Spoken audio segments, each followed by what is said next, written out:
Hello guys, আমাদের বং explore channel থেকে আমরা আরেকটা ভিডিও নিয়ে চলে এসেছি। আমাদের মাঝখানে 6 থেকে 7 মাস কোনো ভিডিও দেওয়া হয়নি। আমরা বিষ্ণুপুর, কোলাঘাট এবং শান্তিনিকেতন সহ বেশ কয়েকটা ট্যুর করেছি। প্রায় 6 থেকে 7 মাস এই ভিডিও না দেওয়ার জন্য অবশ্যই আমরা আন্তরিকভাবে দুঃখিত। এরপরে আমার এই নতুনভাবে ভিডিওটা চ্যানেলটা আমরা নতুন করে স্টার্ট করছি, যাতে পরবর্তীকালে এরকম না হয়। পরবর্তীকালে টাইম টু টাইম আমরা ভিডিও দিতে পারি আপনাদের সামনে। এখন রয়েছি আমরা শিয়ালদা স্টেশনে, বর্তমানে দেখুন শিয়ালদা স্টেশনে রয়েছি।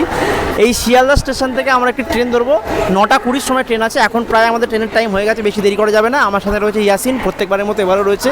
আমরা যাচ্ছি, কোথায় যাচ্ছি নেক্সট আমাদের ভিডিওতে বলে দেওয়া হচ্ছে। আপনারা একটু সঙ্গে থাকুন, দেখতে থাকুন ভিডিওটা। অ্যাট লাস্ট আমরা ট্রেনে উঠতে পারলাম। ট্রেনে প্রচুর ভিড় ছিল আজকে, এত পরিমাণে জ্যাম আজকের ওপরে এত ভিড়। আমরা এসে ট্রেনে উঠে অত জায়গা পেয়েছি, প্রায় 2 ঘন্টা 15 মিনিটের জার্নি। আমার সাথে রয়েছে ইয়াসিন, প্রথমে বলেছি। আমি প্রথমে এসেছিলাম গুড়াপ স্টেশন থেকে এসে ডানকুনি আসার পর তারপর এখান থেকে শিয়ালদা এখন 3351 শিয়ালদা হাসনাবাদ লোকালে আমরা উঠে পড়েছি। অ্যাকচুয়ালি আমাদের বেশ কিছু কারণবশত আমরা ভিডিও দিতে পারিনি, এই জন্য আমরা অনেক দুঃখিত। আমরা পোস্ট করেছিলাম, এই জন্য কমিউনিটিতে পোস্ট করেছিলাম যে আমরা ভিডিও দিতে পারছি। পরবর্তীকালে অবশ্যই ভিডিও দেবো, আপনারা সঙ্গে থাকবেন। অবশ্যই প্রত্যেকটা ভিডিও পরবর্তীকালে 1 মাসের মধ্যে 2 থেকে 3টে ভিডিও আমরা দেওয়ার চেষ্টা করছি, কিন্তু থাকবেন। অবশ্যই ভিডিওটা দেখবেন এবং চ্যানেলটি সাবস্ক্রাইব করবেন, লাইক করবেন। এর পরের ভিডিওটা আপনারা দেখতে পাবেন কিছুক্ষণের মধ্যে। আজকের ভ্রমণ আমাদের টাকি শিয়ালদা স্টেশন থেকে ছেড়ে টাকির উদ্দেশ্যে রওনা দিলাম। টাকি উত্তর 24 পরগনা জেলার একটি ছেলেহাট শহর এবং কলকাতা থেকে প্রায় 70 কিলোমিটার দূরে অবস্থিত। কলকাতা থেকে কাছে পিছিয়ে ঘোরার জন্য টাকি কিন্তু বর্তমানে সবচেয়ে বাংলাদেশ বর্ডারের একদম কাছে ইছামতি নদীর তীরে অবস্থিত। টাকি কিন্তু এখন কলকাতা থেকে আসার জন্য বেশ আপনারা যদি কলকাতা থেকে আসতে চান তাহলে ট্রেন বা সড়ক সহজে এখানে চলে আসতে পারেন। যারা কলকাতার বাইরে থেকে আসবেন তাদের কলকাতা বা বারাসাত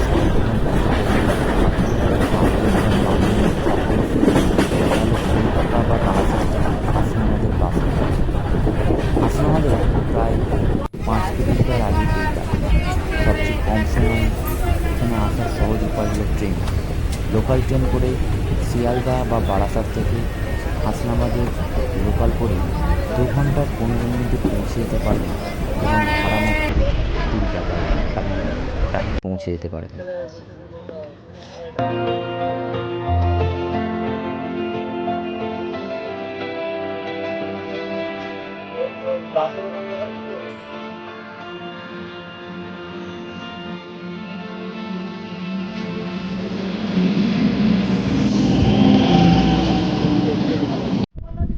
তো আমরা শিয়ালদা হাসনাবাদ লোকাল 3319 গাড়িতে নেমে পড়েছি। আমরা টাকি রোডে পৌঁছে গেছি। তো আমরা টাকি রোডে আমরা জাস্ট এই নামলাম, নেমে আমরা এবার স্পটে ঘুরবো। তো টাকি যে স্পটে যে রাজবাড়ি আছে, যে ঐতিহ্য পুরনো ঐতিহ্য যেগুলো আছে সেগুলো আমরা আস্তে আস্তে ঘুরবো। তো আমরা দেখতেই পাচ্ছ আমরা স্টেশনে এখন আছি আপাতত।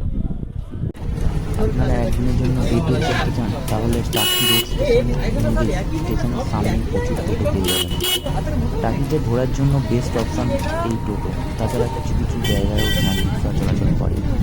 যে কোনো টোটোওয়ালার সাথে দরদাম করে যে টোটো রিজার্ভ করে নেন সারাদিনের জন্য ভাড়া নিতে পারে 500-700 টাকার মধ্যে। টোটোগুলোয় আপনার সারাদিনের টাকি সমস্ত স্পটগুলো দেবে। আমরা এসে গেছি টাকি রোড স্টেশন থেকে একটা টোটো করে আমরা রাজবাড়ি ঘাটে এলাম, যেটা রাজবাড়ি ঘাট দেখতে পাচ্ছেন সামনে, দেখতে পাচ্ছেন এটি হলো রাজবাড়ি ঘাট। এখানে মেনলি এখানে আসে, এখানে এমনি গ্রুপ টোটোরা বুক করে টোটোখান থেকে টাকি রোড বা হাসনাবাদ স্টেশন থেকে আপনার টোটো পেয়ে যাবেন। এখানে এসে এদের টাকি পৌরসভা আন্ডারে রেট করা আছে বিভিন্ন সাইট সিনের জন্য। এখানে একটা প্যাকেজ সিস্টেম আছে, যেখানে ওখানে প্যাকেজ লেখা থাকে আপনারা 3 জন আসুন বা 5 জন আসুন, একটা বাই প্যাকেজে আপনার সাথে একটুখানি কথা বলে যদি করতে পারেন তাহলে মোটামুটি প্রায় 8 থেকে 10 থেকে স্পট আছে, বড় স্পট আছে। তারপরে কলকাতা ফরেস্ট আছে ওইদিকে সামনে, কলকাতা পড়ে যেটাকে মিনি সুন্দরবন বলে। এইদিকে রাজবাড়ি রয়েছে, টাকি রাজবাড়ি, যেটা আরও কিছু বিখ্যাত স্পট রয়েছে, আমরা সেগুলো ঘুরবো। এখন আমরা টাকি রাজবাড়িতে এলাম, রাজবাড়ি ঘাটে এলাম। ইছামতি নদীর সামনে, ইছামতি নদী ওপারটা হচ্ছে বাংলাদেশ, আমাদের এলাম এই ওপারটা বাংলাদেশ এরিয়া। এই পয়েন্টটা হচ্ছে বাংলাদেশ, এই পারটা ইন্ডিয়া, ওপারটা বাংলাদেশ। আমরা সামনে যাচ্ছি, আপনারা দেখতে থাকুন। এইটি হলো কালীনাথ মুন্সি স্যার কালীনাথ মুন্সি ঘাট, যেটি টাকির একটা রাজবাড়ির যিনি জমিদার ছিলেন, ওনার নামে এই ঘাটটি তৈরি করা হয়েছে। দেখতে পাচ্ছেন সামনে যাচ্ছি আমরা। এইটি হলো ইছামতি নদী, এটি বিখ্যাত ইছামতি নদী, যেটি দশমীর দিন প্রত্যেক বছর দশমীর দিন এখানে ভাসান হয়, বিখ্যাত ভাসান। সেখানে আমাদের এপার বাংলার ঠাকুর ওপার বাংলার ঠাকুর একই সাথে ভাসানো হয়, একসাথে দেখতে পাচ্ছেন এই ইছামতি নদীতে। এখানে ইছামতি নদীতে এখানে দেখছেন ওপারটা বাংলাদেশ, কিন্তু ওপারটা দেখতে পাচ্ছেন বাংলাদেশ, কিন্তু আমাদের এপারটা হচ্ছে ইন্ডিয়া পার। দেখছেন এখানে প্রত্যেকটা নৌকাতে ফ্ল্যাগ, প্রত্যেকটা নৌকা দেখবেন ফ্ল্যাগ লাগানো আছে, দেখতে পাচ্ছেন ফ্ল্যাগ। দেখুন প্রত্যেকটা কোন দেশের নৌকো যাচ্ছে সেদিক দেখার জন্য এটাকে ফ্ল্যাগ। এই পয়েন্টটি মাঝখানের পয়েন্ট, এই পয়েন্টটা কিন্তু মেন জলপথে একটি সীমানা চলে গেছে, মাঝখানে সীমানা, ওপারটা বাংলাদেশ, এপারটা ইন্ডিয়া। আমাদের এপারটা উত্তর চব্বিশ পরগনা জেলা, ওপারটা হচ্ছে সাতক্ষীরা জেলা, বাংলাদেশের সাতক্ষীরা জেলা ওপারটা। আমরা দেখতে পাচ্ছি এই পুরো ইছামতি নদীতে পুরো বোটিং করা যায়। এখানে সামনে দেখেন বোটিং, প্রচুর নৌকো রয়েছে এখানে। বোট আপনারা চাইলে বোটিং বাই প্যাকেজ সিস্টেমে আপনি বুক করে এখানে আধ ঘন্টা 1 ঘন্টার প্যাকেজ যেতে পারেন। এখানে অনেক রকমের বোট রয়েছে দেখতে পাচ্ছেন। সামনে যদি যাবেন ওপারটা দূর যদি জুম করা যায়, ক্যামেরাম্যানকে বলছি যদি দূর করে জুম করা যায়, ওপারটা কিন্তু বাংলাদেশ এরিয়া, ওপারটা কিন্তু বাংলাদেশ, এপারটা ইন্ডিয়া, ওপারটা বাংলাদেশ। আমরা কোনোভাবে ওপারে যেতে পারবো না, কারণ ওপারে এই রয়েছে, বর্ডার রয়েছে। দেখতে থাকুন, আমরা নেক্সট স্পট ভিডিওতে আনছি। নেতাজি সুভাষচন্দ্র আছেন বৈঠকখানা করতে এখানে।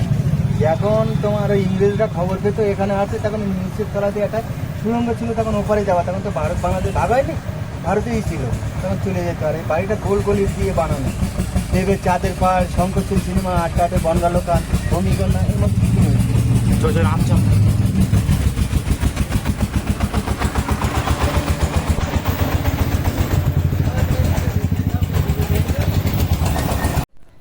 আমরা এসে গেছি টাকি ঘোষবাবুর বাড়ি। সেখানে প্রাচীন 400 বছরের প্রাচীন এখানে দুর্গাপুজো হয় এখনও রীতিমতো, সেই রীতি অনুসারে দুর্গাপুজো হয়। দেখতে পাচ্ছেন কত বড় বাড়ি, প্রাচীন দালান রয়েছে। এই সামনে যাচ্ছে দেখবেন এখনও ঠাকুর তৈরি হচ্ছে, এখন যদি সামনে যান এখানে ঠাকুর তৈরি হচ্ছে, মাতৃ প্রতিমার ভিতরে তৈরি হচ্ছে। এই বাড়িটিতে এখনও আগেকার মতো এই পুজো হয়ে থাকে। চারিদিকটা দেখবেন আপনারা, সত্যি রহস্যজনক বাড়ি, অনেক পুরনো বাড়ি। এটি এখানকার সিমেন্ট, এখানকার ইট দেখতে পাচ্ছেন, এই পাথরগুলো যদি ইট দেখেন তাহলে বুঝবেন যে কত পুরনো প্রাচীন। এই বাড়িতে আগেও যেরকম দুর্গা পুজো হতো, এখনও সেরকমভাবে পুজো হয়ে থাকে, খুবই সুন্দর। এটি একটি টাকির অন্যতম জনপ্রিয় স্পট। আপনারা এখানে অবশ্যই ঘোষবাবুর পুজো যখন এই কদিন পরেই পুজো জানেন, এখানে কিন্তু অবশ্যই এখানে এসে একবার দেখে যাবেন, অবশ্যই ভালো লাগবে আপনাদের। 305। আচ্ছা। এই বাড়িটার বয়স হচ্ছে ম্যাক্সিমাম 450 বছর বয়স আচ্ছা আচ্ছা। এইটা। আর জমিদার ছিল হরেন্দ্র রায়চৌধুরী, জগবন্ধু রায়চৌধুরী, ওরা 2 ভাই। আচ্ছা তাদের কাছে শর্মিষ্ঠা ঘোষ, আমাদের এই দিদি, এখনকার যে দিদি কিনেছে, আচ্ছা। লিজ নিয়েছে, লিজ নিয়েছে। ওই একটা হচ্ছে ওই ওখানে বোদনতলা, আচ্ছা। মায়ের বোদনতলা ওইটা। হ্যাঁ, আপনারা দেখতে পাচ্ছেন যে এখানে এখনও 450 বছর উপরে গেছে, এখনও দুর্গাপুজো হয়নি বলছিলেন যিনি। আমাদের কথা মতো আমরা এখন টিকিট 10 টাকা টিকিট কেটে এখন ঢুকছি ভেতরে। যা দেখেছো রাজার ঘাট আছে, রানীর ঘাট আছে, দেখে যাচ্ছি আপনার গেট, এইটা হচ্ছে মেন গেট, এখান দিয়ে যাবেন, এখান দিয়ে ঢুকছি।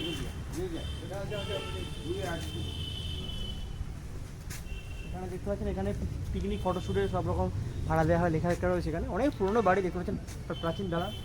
এখানে এখনও ঠাকুর তৈরি শুরু হয়ে গেছে অলরেডি, ঠাকুর তৈরি।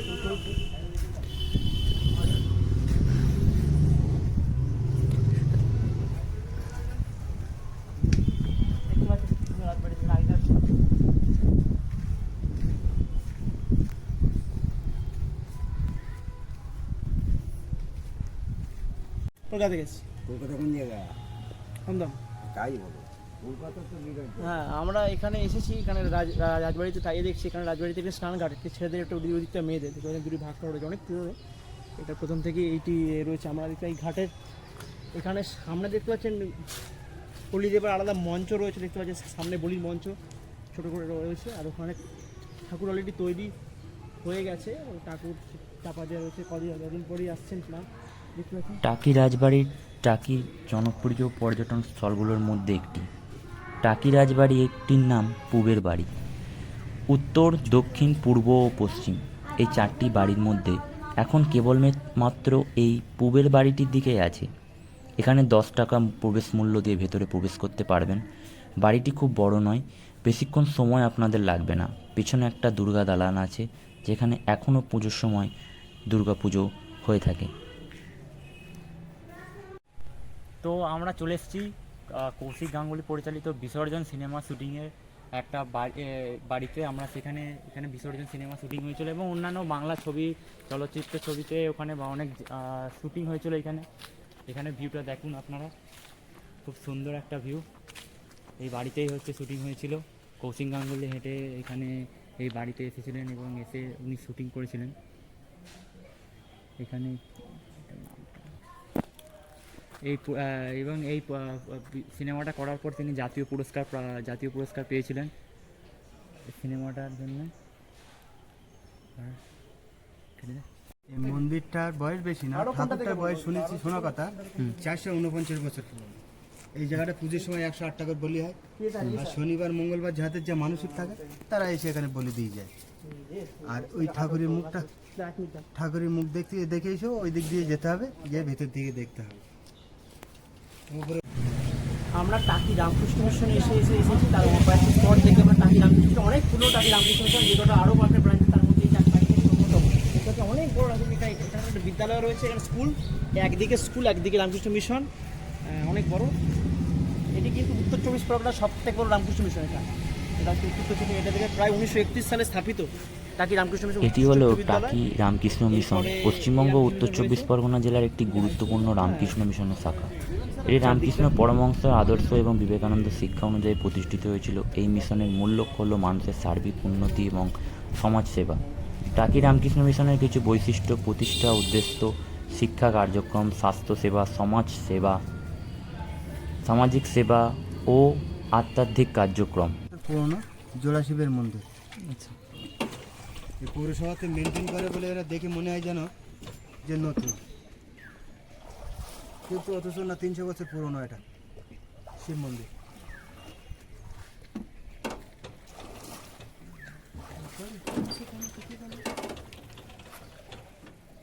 কটেজ, মাটির ঘর, খড়ের ছাউনি, এসি দেওয়া। এখানে থাকা খাওয়া পরিষেবা আছে। 1,500 টাকা 2,000 টাকা ভাড়া রুম, এসি রুম। আচ্ছা, ঘরোয়া খাওয়া বলে ঘরোয়া খাওয়া, চাইনিজ খাবার বলে চাইনিজ, সব রকম খাবার পাওয়া যায়। জেনারেল শঙ্কর রায়চৌধুরী, ওনার বাড়ি এখানে, ওনার এখানকার জমিদার ছিলেন। এটা বাড়ি, ওইটা দালান, আর ওই বাড়িতে গানের বাক্স সিনেমা ছিল। দেখে আছে।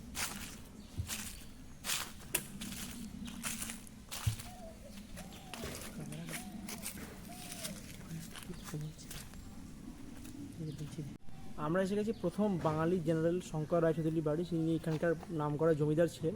তিনি কার্গিল যুদ্ধে প্রথম অংশগ্রহণ নিয়েছিলেন। বাঙালি জেনারেলের মধ্যে ইনি প্রথম। এটি হলো শঙ্কর রায়চৌধুরী বাড়ি। আর গয়নার বাক্স সিনেমা জানেন আপনারা, প্রত্যেকে জানেন, সামনে শুটিং হয়েছিল গয়নার বাক্স সিনেমার শুটিং এখানে হয়েছিল। এই বাড়িটি অনেক প্রাচীন, যেহেতু ঠিকমতো রক্ষণাবেক্ষণ হয়, সেই জন্য বাড়িটি এখন ঠিকমতো আছে।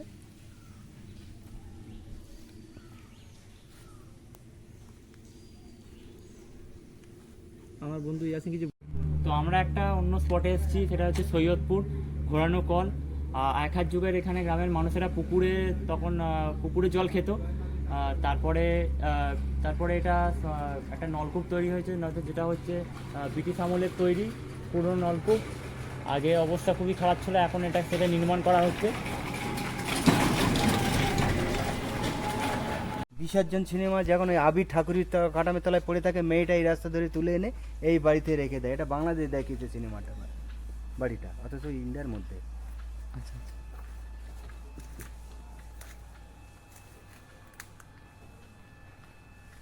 ওই রাস্তা দিয়ে নিয়ে এসেছিল। আচ্ছা,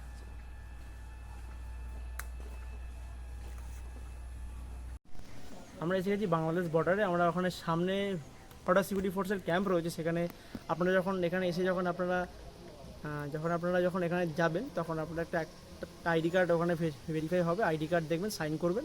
সাইন করে আইডি কার্ড দিয়ে আপনারা বাংলাদেশের মধ্যে বাংলাদেশ বর্ডারে আপনি ঢুকতে পারবেন। ঢুকে আপনারা ঘুরে আবার এখান দিয়ে আপনি ইজিলি ব্যাক করতে পারবেন। আপনারা যাচ্ছি কলকাতা ফরেস্টের সামনে দেখতে পাচ্ছেন, এদিকে সোজা 5 থেকে 10 মিনিটের রাস্তা, হেঁটেও চলে যাওয়া যায়। এখানে মিনি সুন্দরবন বা কলকাতার ফরেস্ট যেটা বলে সেটা সামনে আমরা যাচ্ছি, যে আপনারা সঙ্গে থাকুন, দেখতে থাকুন। আমরা এসে গেছি মিনি সুন্দরবন, যেটা কলকাতার ফরেস্ট নামেও সবাই আপনারা চেনেন বা আছে। এটা আমরা যাচ্ছি একদম সামনে, কিন্তু ওপারটাই বাংলাদেশ, ইচ্ছামতি নদী একদম শুরু হয়ে গেছে সামনে, ওপারটা বাংলাদেশ, এপারটা হচ্ছে ইন্ডিয়া। আমরা সামনে যাচ্ছি কলকাতা ফরেস্টের দিকে যাচ্ছি, সামনে দেখতে থাকুন।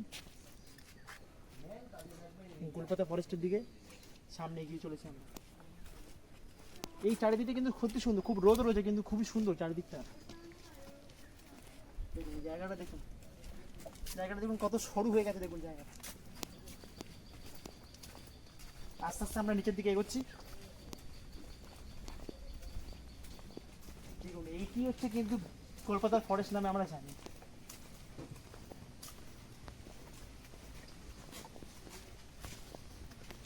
জায়গাটি কিন্তু অর্ধেক বাংলাদেশ অর্ধেক ভারত বলা যেতে পারে, আমরা মাঝখানে রয়েছে একেবারে।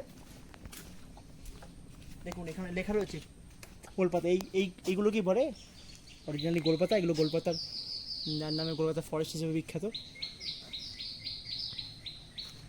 এখান থেকে যদি আপনারা সুন্দরবন যেতে চান, সুন্দরবনে কিন্তু 60 থেকে 70 কিলোমিটার রাস্তা, বেশি দূর নয়। এখান থেকে আপনারা 1 থেকে 1.5 ঘন্টা করে সুন্দরবন প্রবেশ করতে পারেন।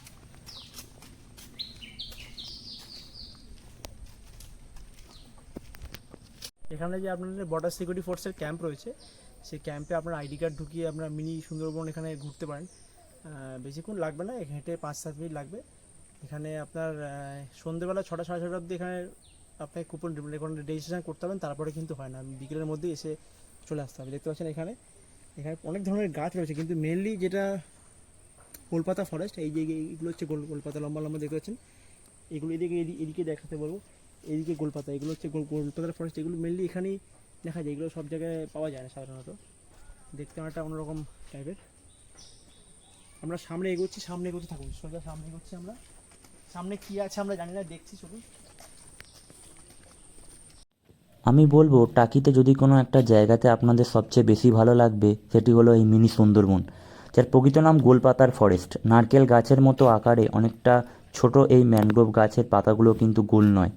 এই গাছের ফলটি গোলকাকৃতির হয় বলে এই নাম। এই জায়গাটিতে প্রচুর পরিমাণে গোলপাতার গাছ একসাথে দেখতে পাবেন, একদমই ইছামতি নদীর ধারে এবং বাংলাদেশ বর্ডারের খুব কাছে। বর্তমানে জায়গাটিকে এটি পর্যটন কেন্দ্র হিসেবে গড়ে তোলা হয়েছে।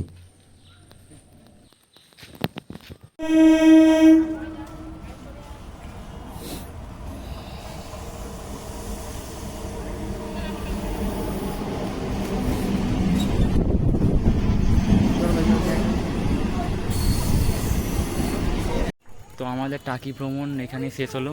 তো আমরা স্টেশনে পৌঁছে গেছি। আপনারা চ্যানেলটা দেখতে থাকুন, লাইক করুন, কমেন্ট করুন, সাবস্ক্রাইব করুন।